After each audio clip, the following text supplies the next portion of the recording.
Si on veut comprendre le mixage, si on veut comprendre comment fonctionne un système MAO, un système d'enregistrement audio numérique, il est important de comprendre et de savoir comment régler la notion de la latence à l'intérieur de son studio. Donc ce qu'il faut comprendre, c'est que autrefois le son était enregistré avec des vrais musiciens, donc les sons étaient captés par des micros et on couchait les sons, on les enregistrait directement sur des bandes. Le son arrivait directement sur les bandes en temps réel, mais désormais notre manière de procéder, désormais il y a l'informatique qui est venue mettre son petit grain de sel, on compose et on enregistre tous à travers des ordinateurs, et ce qu'il faut comprendre c'est que le son transite à l'intérieur des calculs de l'ordinateur, à l'intérieur des processeurs qui vont gérer toutes les informations dans les enregistrements. L'ordinateur va interpréter voilà, tout ce qui arrive, va les ranger, les stocker, allouer ça à des microprocesseurs, et tous ces calculs forcément ne pourront pas naturellement être en temps réel. Il y a toujours un décalage. Bon, nous ce qu'on souhaite c'est pas arriver à un temps zéro, on veut juste entendre le son, ne pas avoir la sensation de décalage. Il y a toujours des millisecondes d'écart, mais à partir en dessous d'un certain nombre de millisecondes, je dirais 10, 12, 13 millisecondes, voilà, l'oreille, le cerveau n'a pas le temps de faire la différence, donc ce n'est pas gênant.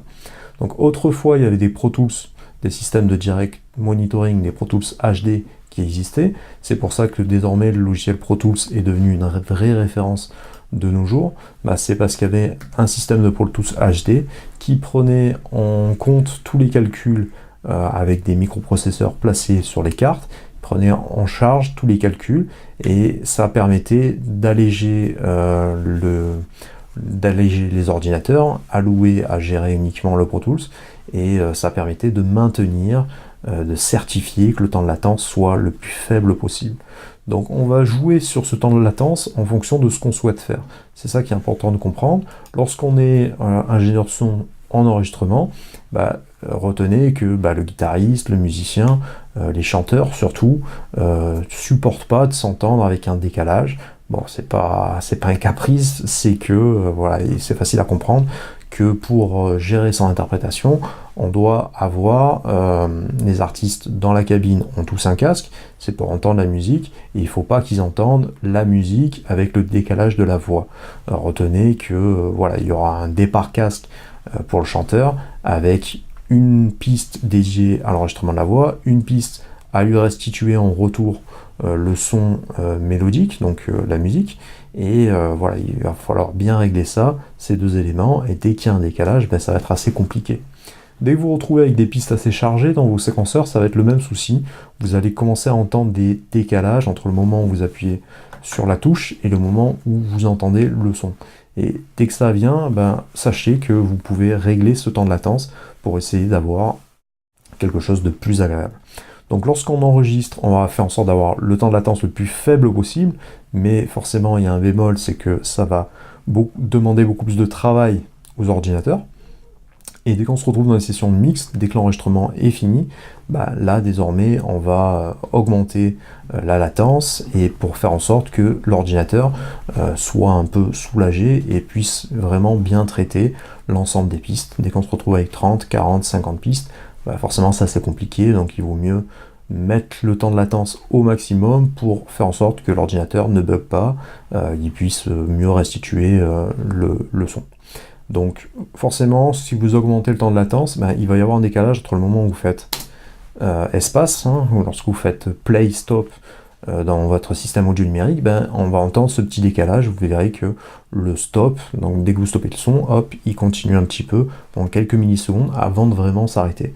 C'est parce que l'ordinateur restitue progressivement tout le son, et il a encore des calculs à faire, et voilà, tant qu'il n'a pas terminé ses calculs, il ne peut pas encore mettre en charge la nouvelle action que vous avez faite, qui est celle de stopper le son. Donc voilà, je vous fais une compréhension très large sur ce qu'est la latence avec quelques notions qui me semblent utiles de connaître en MAO, histoire que vous puissiez avoir des notions professionnelles et beaucoup plus d'expérience, une vision beaucoup plus large pour que tout soit clair dans votre esprit.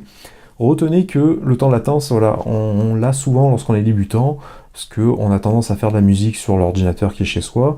Ça peut être peut-être un ordinateur qu'on partage en famille, qui est dédié également à la bureautique. sur lequel il y a des sons, des vidéos, bon, voilà, du stockage qui peuvent alourdir le disque dur. Et voilà, il faut faire en sorte, lorsque vous composez, d'avoir, dans la mesure du possible, le plus rapidement possible, votre propre système, votre propre ordinateur, dédié uniquement à la musique, avec un disque système, si possible, un SSD pour qu'il soit en mémoire flash, avec un temps des performances les plus performantes possibles, et éventuellement un deuxième disque dur, si possible un SSD, qui va lui gérer vos samples, vos banques de sons, tout ce qui est un peu lourd pour l'ordinateur. Donc là, vous êtes sûr de maintenir un bon système, et c'est important de soigner son système pour faire en sorte de restituer la musique la plus qualitative possible. Donc il y a différentes choses qui nous permettent d'avoir du son de qualité. C'est à la fois le fait d'avoir un ordinateur performant, d'avoir un ordinateur qui n'est pas surchargé, voilà, pour qu'il puisse bien tourner, une bonne carte son avec des bons convertisseurs dessus, et la possibilité également d'avoir un temps de latence assez faible, et voilà, ensuite les convertisseurs, les enceintes, etc., etc. Donc à l'intérieur des séquenceurs, comment ça se passe? À l'intérieur de Pro Tools, c'est à l'intérieur de Setup qu'on va venir régler le temps de latence dans le hardware et dans le Playback Engine. Donc dans ma version de Pro Tools First, elle n'est pas disponible, mais j'ai une autre version en Pro Tools, et il faut aller directement dans Hardware, Playback Engine, et régler le temps de latence. Au minimum, il sera à 64, 128, 512. Au-delà, on va faire en sorte d'avoir un temps de latence qui va s'entendre, mais qui va alléger l'ordinateur dans les 1024, etc., etc., jusqu'aux valeurs les plus fortes possibles. À l'intérieur des autres séquenceurs, comment ça se passe? Vous allez aller à l'intérieur de préférences, pour rappel, hop, c'est ici, le raccourci, vous l'avez là qui apparaît. Donc là, je suis sur Mac, sur PC, c'est à peu près la même chose, c'est CTRL virgule, ou pomme virgule sur Mac. Ici, hop, je vais remettre ma carte son, et en remettant ma carte son, qu'est-ce qui apparaît? J'ai ma fréquence d'échantillonnage d'abord. Donc ça, la fréquence d'échantillonnage, c'est le nombre de balayements qui va se faire lorsque une découpe d'échantillons se produit. Donc il va analyser soit 44 100, soit 48 000 fois, soit 96 000, et moi, ma carte son peut aller jusqu'à 192. Ensuite, on a la qualité de la fréquence d'échantillonnage, c'est un peu un moteur audio, moi que j'ai mis en haute qualité. La taille de la mémoire tampon, ici dans la latence, c'est ici qu'il va falloir régler tout ça. Donc on voit qu'en 512 samples, actuellement, bon, j'ai déjà l'ordinateur qui est déjà sollicité à 21%. Donc là, voilà, c'est mon processeur qui travaille. Ça me garantit un temps de latence en entrée d'environ 13,6 millisecondes et de latence en sortie de 13,9 millisecondes. Je pourrais venir compenser ici mon temps de latence pour le réduire, vous voyez, pour avoir un temps de latence qui est le plus faible possible. Donc là, j'ai une latence générale de 0,37 millisecondes, ce qui est extrêmement court. Je vais remettre ça au réglage à 0. Et c'est à cet endroit-là que ça se passe. Donc 32-64, voilà, je vais avoir un temps de latence qui est vraiment très faible. Là, on va voir que si je me mets, alors là je suis à peu près à 20%, si je me mets en 64 samples, hop, j'ai réduit mon temps de latence à 3 millisecondes. Ma latence générale, c'est ce qu'il faut regarder, de 7,5 millisecondes. Par contre, ici, je vois que mon CPU, là sans rien faire, j'ai quasiment, enfin j'ai rien dans ma session d'ailleurs, et il est déjà à 35%. Donc là, il commence déjà à me dire, aïe aïe aïe. Donc forcément, lorsqu'il y aura 20 pistes, 30 pistes, 40 pistes, là, de temps en temps, il va finir par passer en rouge et ça sera assez délicat. Je m'aperçois que si je joue sur mon clavier,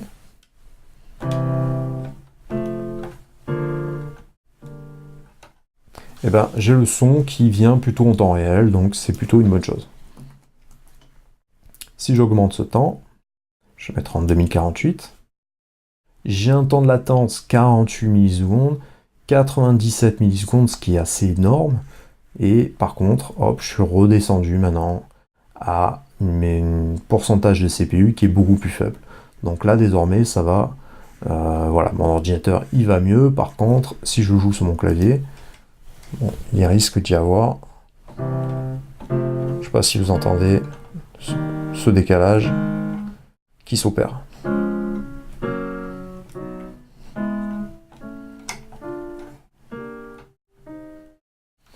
Donc ce décalage il va pas très agréable, mais par contre en mode session il sera plutôt le bienvenu. Donc c'est important de comprendre ça. Qu'est-ce que la latence d'entrée? Si jamais je fais rentrer un synthé ou si je fais rentrer un micro, dans les réglages actuellement, il va y avoir un décalage de 48,3 millisecondes entre mon moment start et le moment où le son va s'échantiller, va se restituer en fait sur la forme d'onde. C'est-à-dire que s'il y a un départ qui est ici, vous allez voir qu'il y aura un petit décalage. Je vais faire un essai très rapidement pour que vous ayez quand même la compréhension totale de ce que je dis. Je vais venir enregistrer avec une boîte à rythme un pattern. Donc je vais mettre mon tempo à 120 et j'arme l'enregistrement.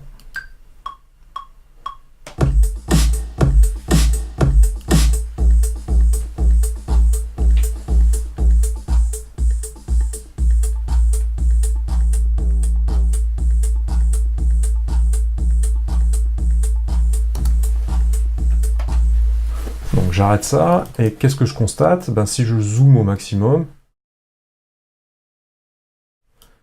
il y a un petit décalage, et dans certains cas, vous allez voir que, voilà, là à partir d'ici, il me met mon premier warp, donc probablement dans certains cas, il faudra que je réaligne les sons, et qu'ils soient enregistrés un petit peu, avec un peu de décalage. Donc là, bon, c'est un beat rythmique, donc c'est pas forcément gênant, mais sur une voix, à chaque fois, ça va vous faire des décalages. Donc retenez que par exemple dans les logiciels comme Pro Tools, si c'est pas un système HD, il va falloir à chaque fois faire en sorte de zoomer un maximum à l'endroit où la voix est enregistrée, et pourquoi pas la recaler sur la grille pour faire en sorte d'avoir quelque chose qui soit vraiment calé. Lorsqu'on fait du reamp, par exemple, lorsqu'on sort le son du séquenceur pour le faire entrer dans un compresseur, un equalizer physique, hardware, en analogique, et ça va être le même processus puisque le son va sortir de la carte son, il va passer à l'intérieur de l'ordinateur, donc ordinateur, il sort de la carte son, il va re-rentrer dans le compresseur, si un deuxième effet en série, par exemple un equalizer, et ensuite avec le câble, il va ressortir du hardware pour re-rentrer dans l'entrée de votre carte son. Donc tout ce système également va créer un décalage, le temps que le son transite en temps réel à l'intérieur des machines, qui sortent des cartes son et qui re-rentrent à l'intérieur sur un système numérique, donc c'est une boucle, il y aura forcément des décalages, donc pareil, vous allez vite le constater. Si je dois réenregistrer là mon kick, forcément, si je le passe en hardware, mon enregistrement qui sera ici, il va falloir que je recale tout l'ensemble de ma performance, hop, et la recaler vraiment à l'endroit nécessaire sur ma grille, histoire de ne pas avoir des décalages entre les deux éléments. C'est ce qui arrive souvent lorsqu'on veut enregistrer une source sonore. Donc il est important de bien comprendre ce qu'est la latence, qui est une partie intégrante de la MAO, musique assistée par ordinateur. J'espère que ces notions sont désormais un peu plus claires pour vous. N'hésitez pas à aller à l'intérieur de la page YouTube de Play MAO Technologic Music, histoire de vous abonner à la clochette des notifications pour recevoir toutes les dernières vidéos, ou sinon vous pouvez aller faire un tour sur notre blog technologicmusicplaymao.fr pour rester au courant des derniers articles sur la musique, pour devenir beaucoup plus professionnel, pour apprendre des notions autres qu'autodidactes qui vont vous permettre de progresser. Donc tout ce qui est autodidacte, c'est vraiment très bien, puisqu'on essaye, on teste, on met en application, c'est ce qui permet de se créer, entre guillemets, son propre talent, le fait que l'on sonne d'une manière différente des autres. Mais il est important également, lorsque vous allez avancer dans la musique, et que vous êtes confronté à d'autres professionnels, d'avoir des notions qui sont communes, c'est un peu la méthode qui va faire en sorte que ça sera plus facile d'échanger avec d'autres professionnels, avec d'autres passionnés. Donc toutes ces notions, vous pouvez également aller sur la plateforme playmao.fr pour suivre les formations qui sont disponibles, d'autres formations qui vont vous permettre de progresser, d'avoir votre propre son et de faire avancer votre carrière à l'intérieur de la musique. Je vous souhaite une bonne journée et je vous donne rendez-vous pour une prochaine vidéo. Ciao, ciao. Vous pouvez également aller regarder les articles à l'intérieur du blog Technologique Music PlayMAO et à venir vous abonner à ma page YouTube PlayMAO en activant la clochette des notifications. Vous pouvez également aller sur la plateforme playmao.fr dans la rubrique collection formation. Dans la rubrique formation, on va retrouver différentes formations qui sont structurées, qui vont permettre d'accéder à un espace personnalisé qui sera remis à jour constamment et qui vous permettra de vous former à la musique assistée par ordinateur si vous voulez progresser en tant que musicien ou dans votre carrière de producteur de musique ou d'ingénieur son, mixage, mastering.